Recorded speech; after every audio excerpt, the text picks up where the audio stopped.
When you were little, what did you want to be when you grew up? A car salesman. Said no one ever.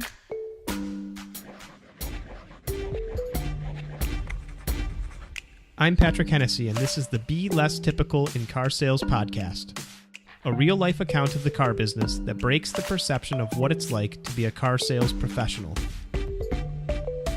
During the show, we're going to take you into the lives and minds of those that have found success. So, ignite your passion and get ready to learn effective hacks to streamline your success and boost your income. So, is that your pitch? It's pretty good.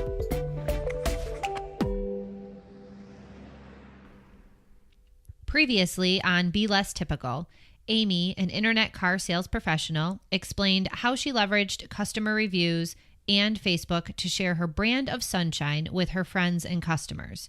If you haven't already, you might want to go back and listen, but don't just take our word for it. We might be a little biased. One of our test group listeners, who's also my sister-in-law, called me the other day to discuss the episode, and the first words out of her mouth were, So I have a confession to make. What's that?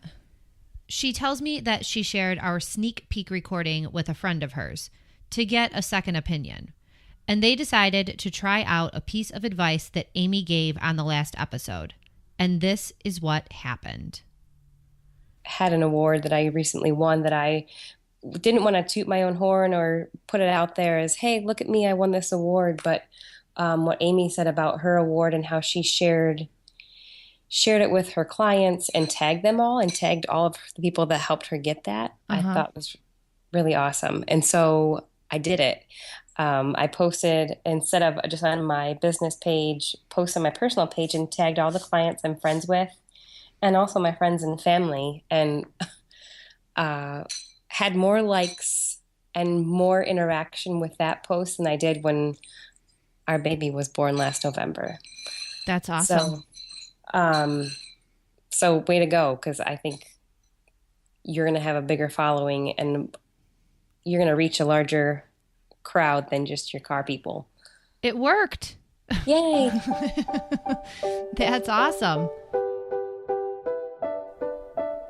On this episode, we meet Melissa Granke, also known as the Ohio Car Girl. I found Melissa on Twitter.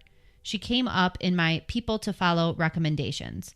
Curious as always, I found my way to her Twitter feed, then to her website, ohiocargirl.com.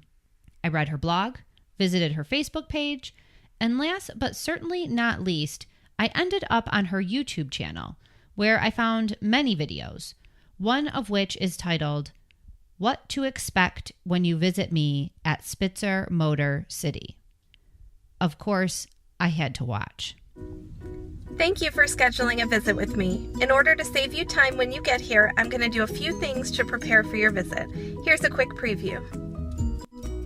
The video is a time lapse of what Melissa does to prepare for her customer appointment. She hangs up the phone, finds the keys for the vehicle, walks the lot and finds the vehicle. She gets in, starts the car, and drives through the dealership parking lot, then through the service department and into the car wash bay. I watch the car wash.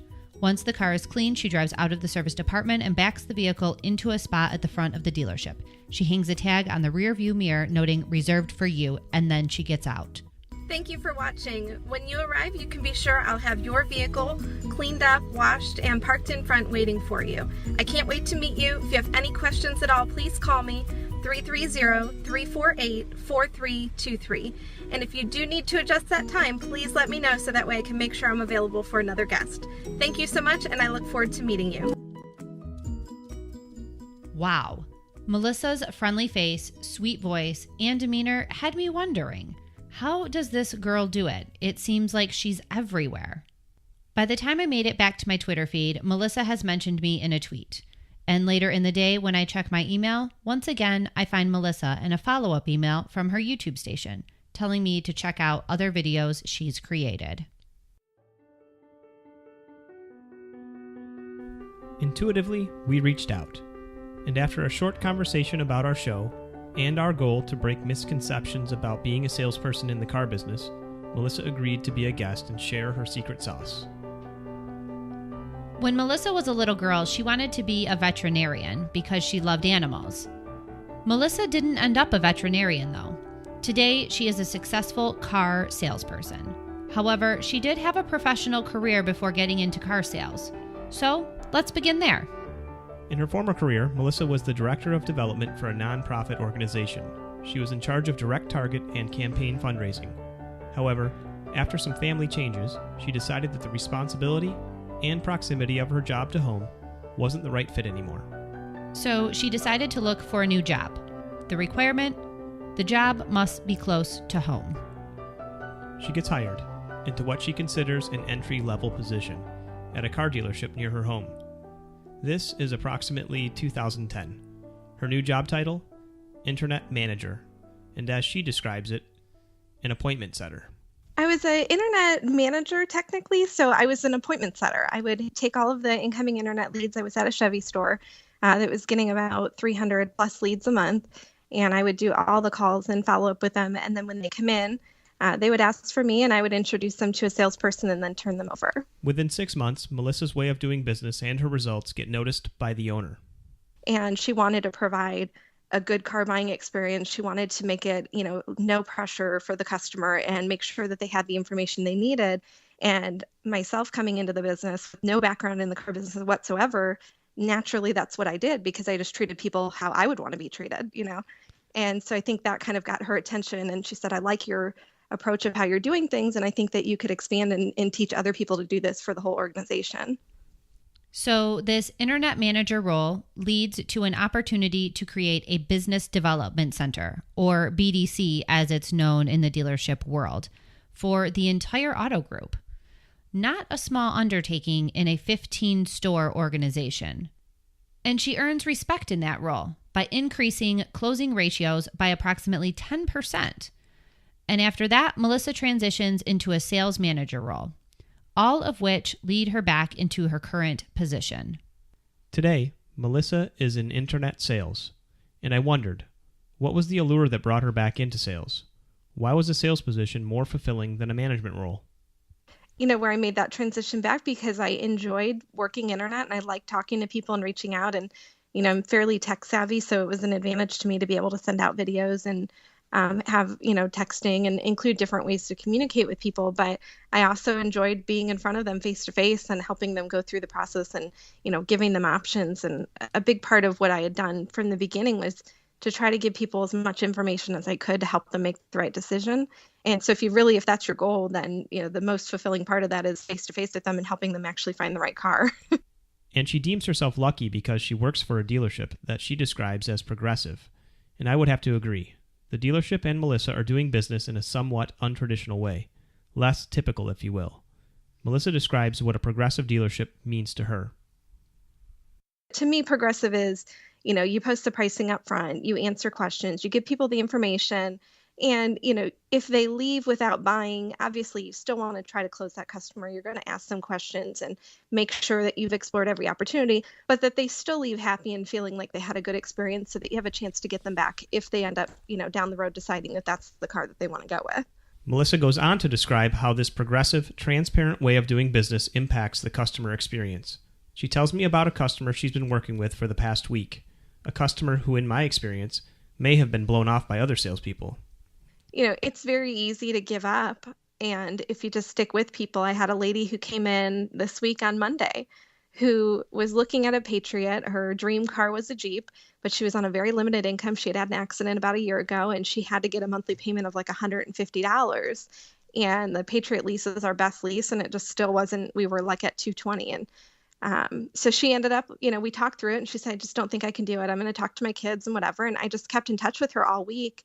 And we ended up determining that a used car might make more sense for her, but she wanted something certified pre-owned with low miles. And she had a long wish list of things that she wanted. And I talked to her for 30 to 45 minutes every single day this week. And on Friday, she took delivery of a car. Sweet. And it was, just building a relationship with her. She told me on the phone, she said, I believe that you're being honest with me, because she was going to go shop around and see if she could get some less expensive leases. And so I said, well, what cars are you going to look at? And I pulled them up with her, and I showed her the lease specials and did the math with her and showed her how to shop. And so she ended up not going to any other dealership. She talked to me all week long until we found the right car for her. Yeah, you are now her go-to person. Absolutely. No matter where she's at, she's going to call you to double check. And that's right. That's the only thing you could really ask for, is to make sure you're in the loop whenever she's making a decision. Yeah. When the customer says to you, I trust what you're saying and I'm not going to go anywhere else because I know that you're being honest with me. I mean, at that point you have a customer for life. You have made a relationship with that person. For sure. Wow. Building customers for life, treating customers how she would want to be treated. The service that Melissa is providing to her customers speak volumes for her integrity. She's willing to educate her customers not only on the vehicles and programs available within her dealership, but also those offered by her competitors. This truly is progressive. And this is Melissa's code of ethics. The only way you're going to grow and have a successful business is to treat people right, and it all comes down to the experience. Her strategy is pretty simple.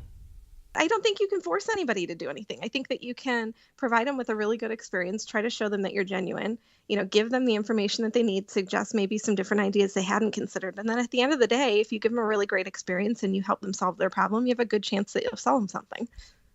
So how exactly does she do it? How does she provide information to potential customers while building her personal brand? What's the time commitment involved? And what's the payoff? First, Melissa tells me that she's learned from those who have found success in the business already. She uses what others are doing as inspiration and then puts her own spin on it. I have learned from looking at so many other great people that are doing this. A lot of what I've learned is to have something that is memorable. So my website is Ohio Car Girl because, my name is Melissa Granke. Who's going to remember that? So trying to find something that is simple and memorable and to really brand yourself. And then from there, I've just tried to reach out on what I think are the most high value social networks. There's a ton of social networks that you can get involved with, but in my experience, I think Facebook and YouTube are probably the two most impactful ones, at least right now. But really just trying to be a source of information. I think if you're trying to build a brand online, I don't think that you can really sell yourself because they haven't met you. They don't really know who you are, but you can sell a belief system and you can sell a strategy of sharing information to where people know that you're a trusted resource and somebody that they can go to. Okay, so she starts with something memorable, which Melissa is. If you look at the videos she's producing, they are memorable, personal, and informational. They are untypical. You don't see many car salespeople giving advice to customers on how to shop or what to expect as they walk into the dealership. Then, for the added warm and fuzzy feeling, Melissa gives out her personal cell phone number.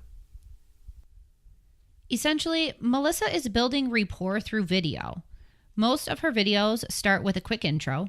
Melissa is on the screen, smiling, of course. She introduces herself and then goes into one of three things. 1, a vehicle or product review.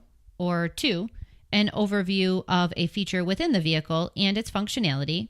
Or 3, a how-to video, teaching customers how to shop, what to look for, questions to ask, or other areas of information customers should be aware of to make an informed purchase decision. All of her videos end with a call to action. There's a rolling screen that looks like a business card, and it includes her picture, dealership information, website, and of course, her personal cell phone number. I only give out my cell phone number, my business card. I only make calls from my cell phone. That's the only number I use. But I will occasionally get people who see my video, and I'll mention in my videos, what dealership I work at, and they'll call directly through the dealership phone number and ask for me. The investment? She has an iPhone which she uses to shoot the video. No incremental cost to her. She uses the free app on her iPhone called iMovie to edit. Once again, no incremental cost. She has purchased 2 pieces of additional equipment, a tripod and a Bluetooth remote, which she tells me she's paid approximately $50 for. And her time investment? Less than 30 minutes. And it took me maybe 15 minutes to shoot the video and about 5 minutes to edit it and about 5 minutes to upload it. This is something that I'm doing, at home on my couch pretty much last night. Not only does Melissa post these videos to YouTube, she strategically uses them on Facebook. And she has come to view Facebook as a marketing tool. She's not too worried about page likes. She's more interested in the amount of views her videos are getting. She does spend a little bit of money to promote her posts, typically videos she's produced. I started doing what I did on Facebook because I found that the traditional, make a page and get people to like you and like your post didn't really work. Mm-hmm. Facebook had changed the model where you post something and 6 people see it out of your 75 likes or your 100 likes or your 200 likes. So I kind of pretty quickly decided I really didn't care how many likes I had, but I was just going to use it as a marketing tool because I felt like you could spend a couple bucks and sell a couple of cars. What better investment is that? We ran an ad for a lease special that we had. And off that lease special, I spent $40 to promote it on Facebook, and we sold 3 cars. Wow. So, I mean, where can you get that kind of return on investment? A golden nugget of advice: upload native videos directly through Facebook, and it will increase your visibility versus linking out to YouTube. And the return on investment speaks for itself. And it's pretty amazing because for $5 or $10, you can get 300 or 400 people watching your video, and you can target the area. So I'll target only within 10 miles of Cleveland, Ohio, because that's where my dealership is located. And within 10 miles of Cleveland, Ohio, to have 300 or 400 people that are in the market looking at Jeeps, watching my video with my name, with my dealership and my contact information, it definitely drives people into the dealership for you. Interestingly enough, Melissa also sees Twitter as a channel for sending traffic to her website, ohiocargirl.com. She uses Twitter to connect with customers, industry experts, and influencers. Twitter actually sends quite a bit of traffic to my website, though. So I know that that's driving traffic to my website. I get a lot of traffic from Facebook and a lot of traffic from Twitter to my website. But I spend money on Facebook to promote. I don't spend any money on Twitter to promote, and yet it's still one of the highest referring sources to my website.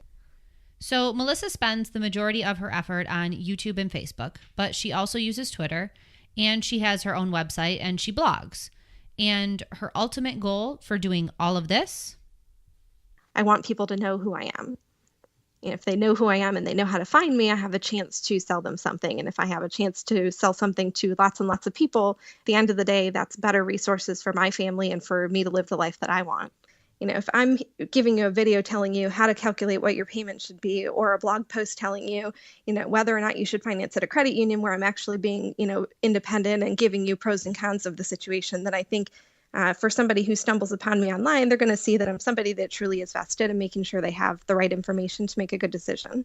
What's interesting to me is that not only does Melissa understand how her efforts are impacting her business and her brand, she equates about 15% of her sales to her social media efforts, but she's also using this activity as a way to learn and grow. At times, Melissa listens to 3 hours of audiobooks or podcasts per day. She tells me she wants to know everything about everything.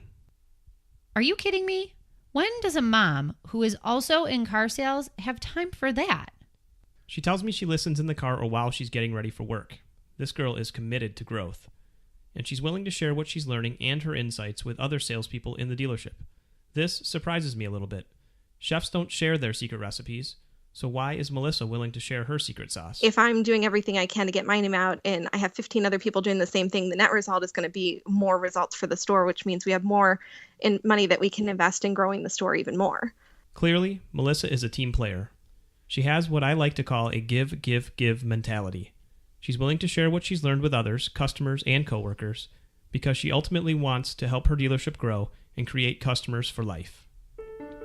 This is inspiring because she believes all of this effort is her responsibility, just part of the job. It's another step she can take to provide for her family and control her destiny. It's a challenge every day, but the reward then is if you put in that effort, you can earn a really, really great living. I'm a single parent. I had my son when I was young, and we live in a beautiful house. He goes to excellent schools. We get to take nice vacations. We get to drive a nice car, and, we have all of the comforts because of the car business. And I'm grateful for it. And it takes a lot of effort, but at the same time, there's a great reward there. Shortly after we talked to Melissa, Patrick and I were chatting over coffee.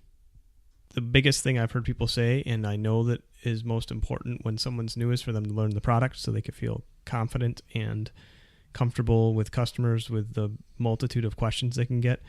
She is doing that by marketing herself. She's doing it all at once. She's learning product while videotaping herself. And the rehearsal and walkthrough and production of that in a very short amount of time is helping her learn how she's going to talk to customers. And I think that she's just taking what kind of questions she's getting when she has those interactions, and then she researches it a little bit and puts her answers on paper and records it in a way that she can put online and answer multiple people's questions, just like a lot of companies are doing nowadays, where they'll just answer question after question and build a website around that to build traffic.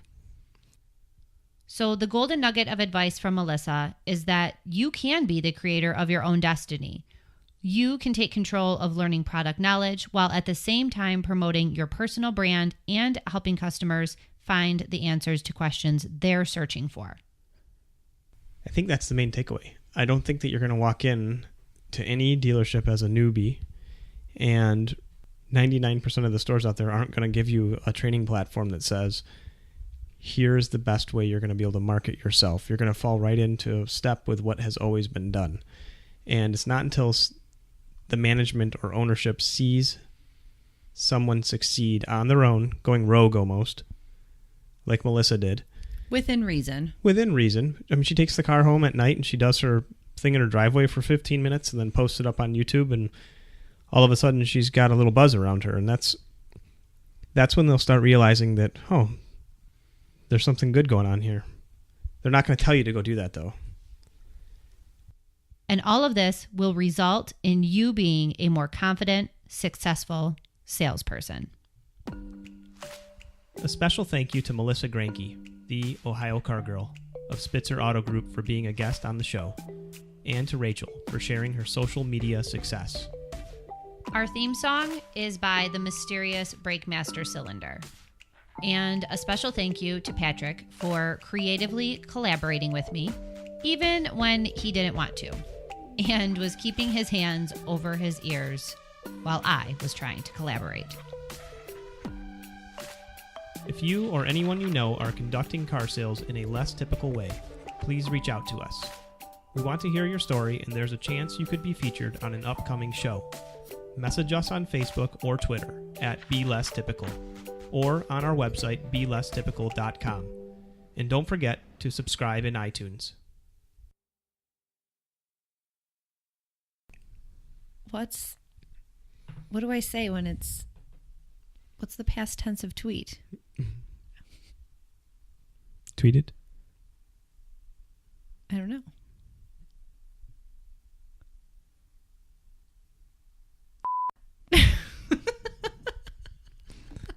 I don't think that's appropriate for our fan base.